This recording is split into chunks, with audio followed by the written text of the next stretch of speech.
and welcome to our program. Today we are visiting Mosaik Museum. We're gonna check out the exhibition The Life of the Dead and Home. Let's see it. Hi, Janus. Hello.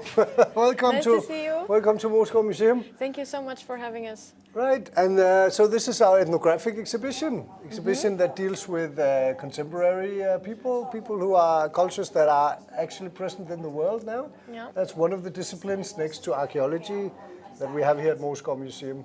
Archaeology dealing with ancient history. We deal with contemporary lives mostly.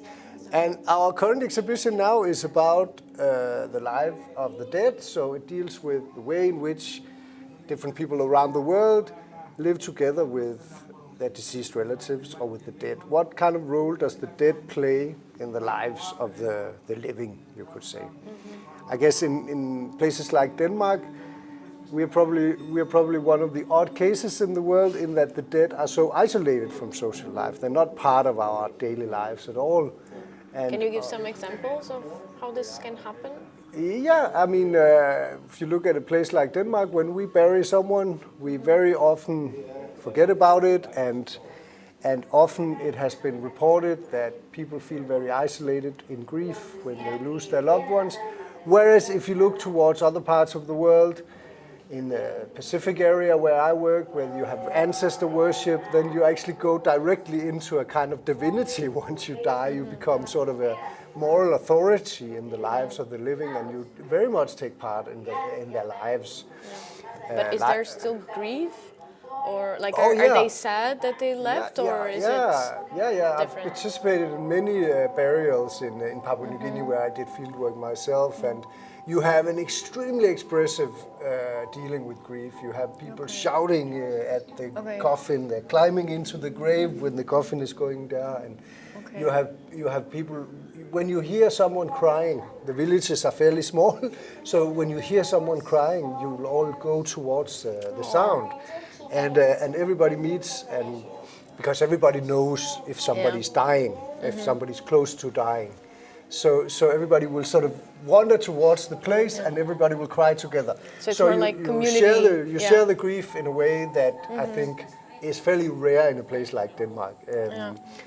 So that was also the basic idea behind, for the people who made this exhibition, to say that maybe we can learn something from other cultures, from other parts of the world, in terms of improving our own ability to dealing with grief and with the dead, and how we deal with our deceased relatives in a way that is maybe not as isolated as has been reported to be the case. I think also because we are such a secularized society as we are, that religion plays such a small part in our daily lives. Those practices are sort of cut out from our daily lives, and that might also be an idea. So in this exhibition, we'll go through different ways to relate to the dead. So I'll ask you to come with me in here. This is called the Room of the Spirits. Scary. So in a way, this room is full of spirits. Most kids are afraid of this room. Oh, okay. Yeah. Many of these figures and masks and outfits and sculptures that are in here are all ways in which, in different cultures, especially in these ones are all from Papua New Guinea, from Melanesia, in the Pacific Ocean. These are all ways in which the spirits of the dead come back sometimes. During rituals, for example, you have people who dress up with these masks and enact the will of the spirits, and in a way make them present during specific sort of rituals or ceremonies or stuff like that. So it's not like they're always around, they need kind of to be called? Yeah, in some ways. In other ways, they're also there all along. I mean, you have like the place where I worked in PNG in Papua New Guinea, there you have a sense that once you die, the word Mambru is actually the word for old man or old person, old woman or old man. It's a bit different for women, but the word for old person is actually the same as the word for ancestor spirit. So there's a very gradual transition into death that, in a way, you call out the ancestors continue, or the dead continue to be part of the social life, but in a different way. They have a different kind of agency, you could say. They have a different ability to affect different things. So, for example, when I did field work in Papua New Guinea for many years, when we were sailing past the burial ground, they would shout out towards the tombs, Mambru, and then the ancestor spirits would go with us out fishing, helping us to catch the fish. So there's a sense that they participate very much in the lives of the living in a way that's, of course, very alien to what we're used to. So is there a specific place where they keep the bodies? Like, as you said, there was rituals. Is it always the same place, like a sacred place? Yeah, well, in the past, until recently, they would have the actual head of the deceased, mostly the most recent deceased male, in the house, on a shelf. They've stopped having that. Okay. Now they just bury them, Okay. their Was bodies, for, I think, hygienic reasons, to avoid having dead people lying around. That's not makes sense. And also because they've converted to Christianity, many people. So now they have an interesting mix of ancestor worship and Christianity that they've sort of fusioned. How does that work? Yeah, well, it's just that the ancestors are kind of living in a, you could say that heaven and hell are perceived as a parallel universe to our world. So it kind of is around here. There was a guy who explained it to me. That was his explanation. I don't know if it's the most common one, that there's like a flip side of the world, that underneath the soil, there's a world upside down, and in that world, the dead are living their lives. And you also get a sense that now, whereas before you'd had the head of the recently dead people, and you would talk to them and ask them to please help me be successful when I'm going fishing. Whereas now you have to kind of summon them.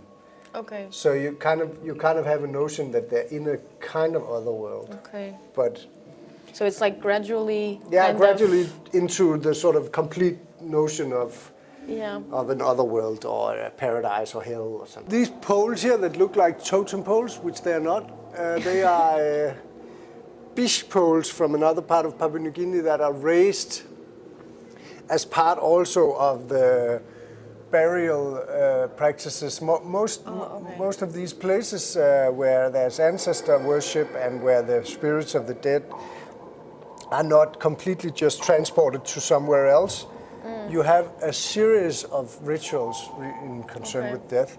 So when these guys are dead, they could be many years later that these poles are raised to help them sort of pass on to the sort of other side. So what's kind of the timeline of those rituals? You just mentioned years later, so it's... Yeah, it depends. These bish poles were originally raised after they have been making the revenge of the death. So this is a part of Papua New Guinea that used to have ritual warfare. So this is a place where they would revenge the dead. So they would go to the neighboring group and kill them or attack them. And, so it's a kind of ritual warfare system that was going on, that this was part of. But it depends where you look in different parts of the world. But in many parts of the world, you have these gradual processes of dying, which also kind of mirrors the process of grieving. So rather than saying, now that person is dead, that's it, over. Yeah.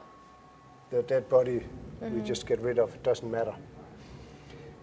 You have all these processes where you gradually, first you have the dead person lying in the house for a while. In Papua New Guinea, they have what they call the crying house. So everybody's collected in the house and everybody's crying and the person is there until it's the tropics, you know, you have to bury a dead body after a fairly short period of time. Do they do something with the bodies? Like, do they treat them somehow? Well, they used to, in the past, they used to bury them and then with the head over ground. And at some point, they would detach the head and they would keep the head. Okay. But they don't do that anymore. Now they just bury them in a coffin, like we do, basically. But you would have people caressing the dead person's body. They would sit around the dead person for the first period when it's just died. Yeah. And Keep the physical contact. Yeah, so there's a physical contact, and you also have a communication with the deceased person. So I've often been surprised to see, when I contrast it to the experience of growing up in Denmark myself, how they would, when somebody dies, everybody goes towards that house. They can hear someone crying, and everybody goes to the crying house. Yeah. And they try to get close to the dead person and talks to the dead person and say, no, come back, don't go, and stuff like that. Or just shout out to them the relationship that they have to them. Something, auntie, or mother. They have a very complex kinship system, so there's a lot of different terms being shouted at that time. You can almost write a book about kinship just looking at it. And you have all these people collected around the person for the rest of the day when the dead person, and then the next day, the following day, they make the coffin and put the person in the coffin. And if the person has died in the village where they want to be buried, well, then the burial takes place a few days, like it does in Denmark, a few days after death. Yep. But because in Papua New Guinea and many parts of the global south, people are distributed in new ways and have new kinds of mobility. The guys I work with, 1/3, almost half of the grown population, they're not living where they were born. They're living in big cities, thousands of kilometers away, because they're working there. They're trying to support their families, sending money home to the village to support their relatives back in the village. So you have increasingly number of people who die in the big city, where they're not from, and they want to be buried in the soil where they came from. It's very important to them to come back to where they came from. So there you have long periods where you have to wait for them to be flown back with from the big city, and then after the burial, you are not finished. The dead person is not finished being buried. There's a funeral that is a bit like you'd experience in Denmark, I guess. There's also now Christianity in the place, so there'll be a priest. There'll also be some guys mediating with the ancestors, and there'll be all sorts of things going on when the person is buried. And when you experience a burial there, it's extremely expressive. I mean, people are climbing into the hole and sort of holding on to the coffin and don't go and come back. And there's a very there's no taboo against expressing your emotions in relation to death. In terms of these that we've seen in this room, these different ways in which what we in a common term call ancestor worship, these places where the dead participate in social life immediately after their death and are considered to be more or less living in this world or a fairly parallel world to the world we're living in.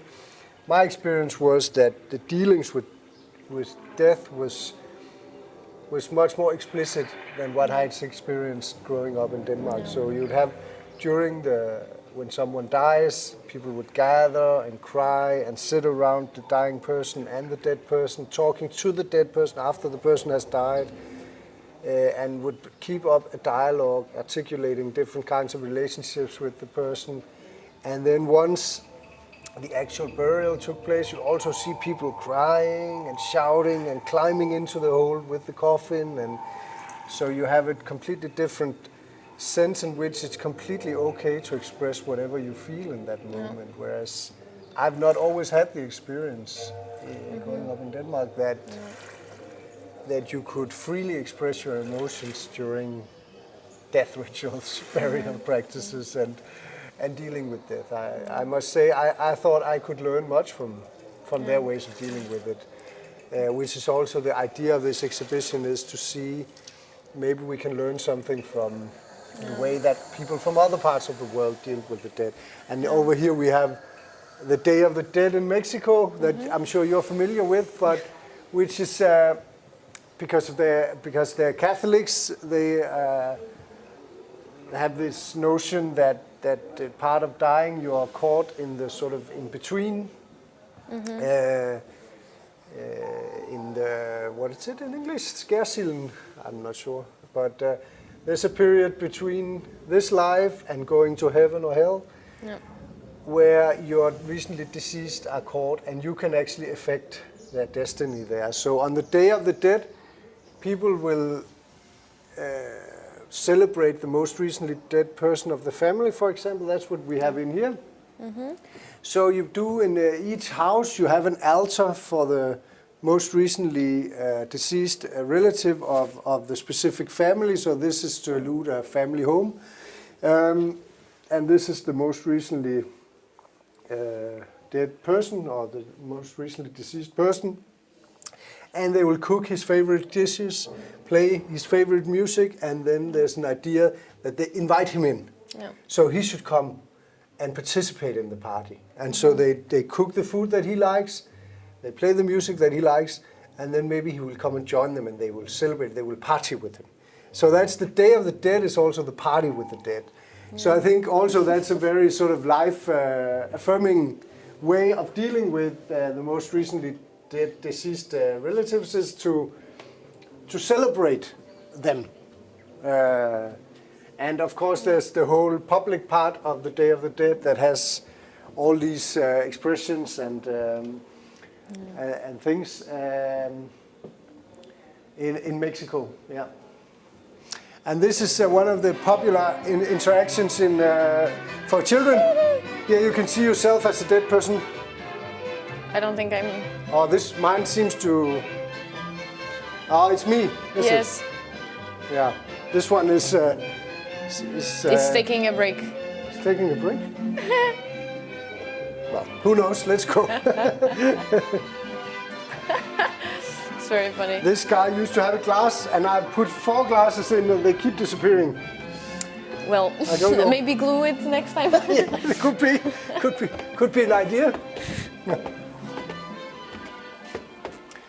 So so part of the Day of the Dead in Mexico is that you go to the burial sites and you clean up the grave and make it look nice, and you sit there and play music and like those two over there. I mean, and you. So you are just hanging out in the cemetery? You're kind of hanging out in the cemetery to sort of. To give this, so this is a day where you are sort of celebrating together with the dead. So yeah, and speaking of ancestor worship, I think that one of the things that distinguishes the big religions, such as Catholicism in Mexico, Protestantism in Northern Europe, Islam and Judaism for that matter, from for example ancestor worship, or is that that there's a clear notion there's a clear notion in Christianity and other big religions that there's a body and there's a soul, and when you die, the soul is gone, disappears, leaves the body. The body is an empty container. There's nothing there. It's not a person. It's a corpse. Whereas in ancestor worship, when the person is dead, it's the life that has disappeared, but the soul and the spirit of the dead person is still there. So that's why they take off the head and put it on a shelf. If that's what they did in the past, they bury the bones a specific place, and when they're going fishing, they shout towards the bones, because there's a clear assumption that the spirit of the dead person, or the soul of the dead person, is located where the other remains are. So you don't have this body-soul distinction that is so fundamental to European cosmology, especially based on Christianity, Judaism, Islam, and other big religions, where you have this clear distinction that the body is a container that you just bury, and then the soul goes to be with his God, or her God. And I think also in the case of reburials in Uganda that we have here behind you, you had a civil war for 25 years, and people died. Of course, they fell in the war. They died in the refugee camps. They died in places where they were not supposed to die, because they were supposed to go back to their ancestral soil, and that's where they should be buried. So after the world has ended, the war had ended, they started actually exhuming. They started digging up the remains of the dead in different parts of Uganda and transporting them back to where they were supposed to be buried. So in the refugee camps, where some person's parents might be buried because they died living there, they would exhume the bones and go back to where they were supposed to have died, so they could be together with their other ancestors, with their other relatives in the space on the land where they came from. So that's what this little part of the exhibition deals with. I think you can tell from these, this is actually doors from the huts.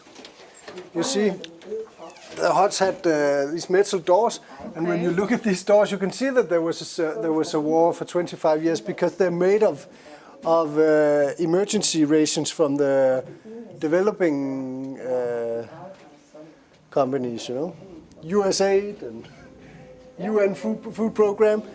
So they were. So these are real, like these were collected. Yeah, these are actual doors from these villages and refugee camps where, and here you can see the story about exhuming the dead and reburying them somewhere else. But we can go through here. So in here we have people telling stories about the war and reburial and what they did.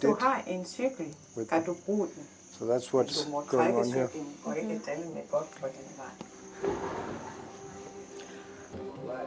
How did you select which parts of the world would you talk about? In the exhibition here? Yeah. I mean, it was based on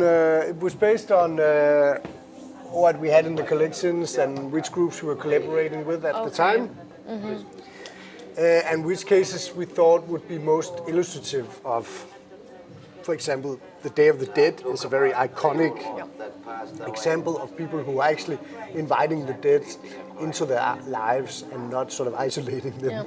So there's a real contrast there, even though it's a similar religion to the biggest religion in Denmark, but it was still a very iconic case. And then we have all the masks and all the ancestor worship is also a very sort of interesting contrast to the way we perceive of death and the dead, you know, because of the lacking distinction between body and soul, and everything is very different from what we experience. And this is probably the best example in this exhibition of a weird kind of fusion. As you can hear, there's thunder in here, and that's because the Yungu, which is an indigenous group of northern Australia, an Aborigine group up in the far north of Queensland in Australia, they used to have this annual ritual when the rainy season started, the rain clouds would come and you'd hear the thunder that you've just heard before. These rain clouds would come in and everybody would gather, and they would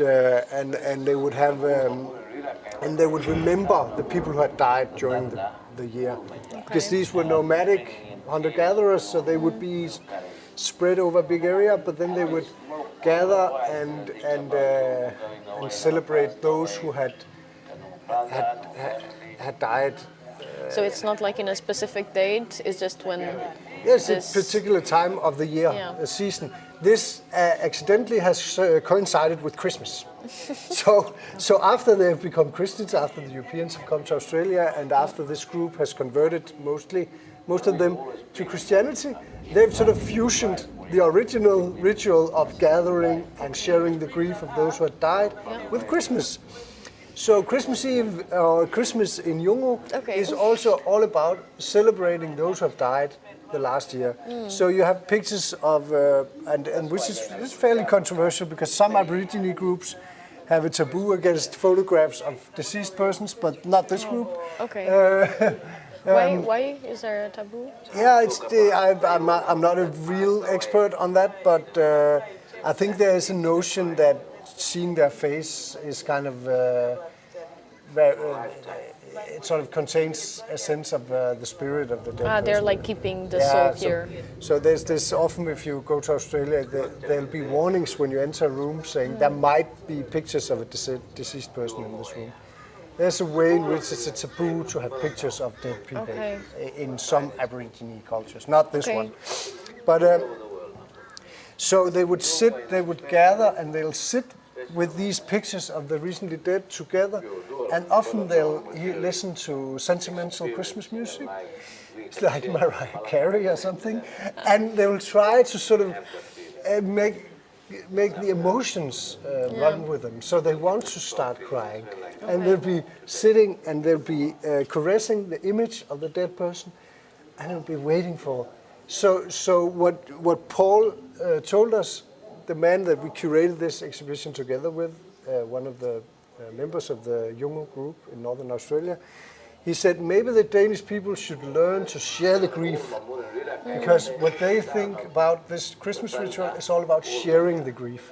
So you shouldn't be alone with your grief, you should share it. So that's why they meet at this specific time of year and share the grief and say, oh, you lost your brother, and look at the picture of him. You totally opposite of how you deal with how I deal with you. If I met you and your brother had just died, I wouldn't say, look, there's a picture of him, oh, he's dead. That would be very sort of taboo in our part of the world, but that's what they would do. And what Paul here, he told us, we should try to teach the Danish people to be a little bit better at sharing their grief, because we told him, of course, this idea behind the exhibition that people often feel isolated with grief. They often feel alone, especially at Christmas, really, in Denmark. It's one of the most the days of the year that can be most lonely, because if you've recently lost an elderly person who lost their husband or their wife, sitting alone on Christmas Eve, it's horrible to think about. And Paul said, you have to teach Danish people to share the grief. So we made this very low-key or very low-tech installation where people write letters to their deceased relatives, and they hang them up there. And I've worked in many different museums, and we've done a lot of these fill in a post-it, what do you think about something? And they're often very unsuccessful, those kinds of installations. But for some reason this one is very successful. So when you read some of the signs, they're fairly serious. I mean, here it says, "Dear great grandpa, I miss you. We didn't know each other that well, but I still miss you." So people actually take it quite seriously. Sometimes it's horrible to stand here and read them. Just when I got employed here 7 years ago, but it was my responsibility to take off some of this once in a while. You can see how it spreads all over the room, so we have to sort of take some of it off once in a while. And I just had a son at the time I was reading, "Dear Dad, we missed you at your birthday. We went to Bones," and and it was a writing of a child, It was a handwriting of a child. That was a very sort of so it's very serious stuff that people are writing on these. So Yeah, but this then just shows that people are indeed very lonely, and they probably want to learn how to share it. Maybe people want to share the grief. You're completely right. So that's quite interesting. I think that this. So this part of the exhibition, I guess, is probably the best example that we have in our ethnographic exhibition of a collaborative project. That this is a project that is very much the whole space here and the whole concept for the exhibition, the whole concept for this interaction was done in collaboration with the group that it deals with.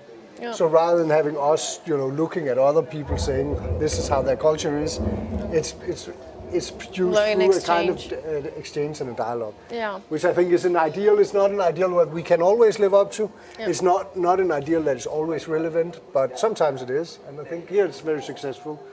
That was it for this program, but stay tuned for the next one. In the meantime, don't forget to check our Facebook page, BURT, for updates on our schedules and programs. See you soon.